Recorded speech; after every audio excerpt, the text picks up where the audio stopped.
That's why. চলো যাই।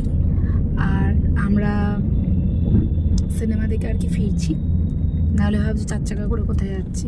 এটুকুনি আমাদের রাস্তা, আমার বাড়ির পাশের রাস্তা হলে স্কুটি করে গেছে, তা স্টিল এখন গাড়ি করে যাচ্ছি, কারণ আমরা সিনেমা দেখে ফিরলাম। কোথায় গেছিলাম? কোয়েস্ট মলে সিনেমা দেখতে গেছিলাম।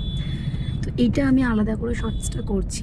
কোথায় যাচ্ছি পরে নয় বলবো, নাকি বলবো না দেখছি। তো এখন জ্যামে আটকে আছি যথারীতি।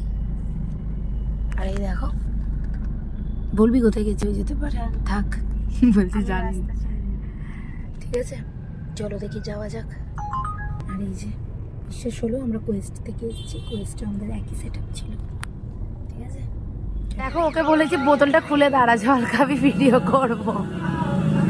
আমায় দে, খুলে দে।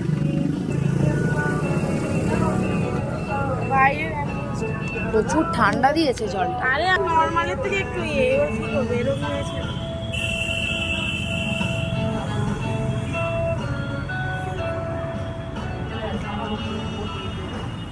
মুভিটা খুবই ভালো দেখেছি, যেহেতু এটা রিয়েল স্টোরি নিয়ে, তো আমার খুবই ভালো লেগেছে। যারা ওই বিক্রম ভাটের বই, হ্যাঁ, দেয়ালে ভূত বায়, গাছে ভূত বায়, মানে এইসব কাল্পনিক দেখে তাদের ভালো লাগবে না।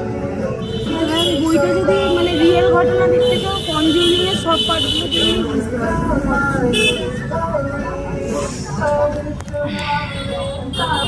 ঠিক আছে, চশমাটা পরে নি।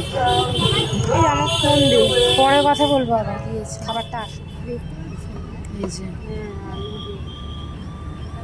খাবো, খেয়ে নি, পরে আসছে। অত খাওয়া দেখাবো না আর।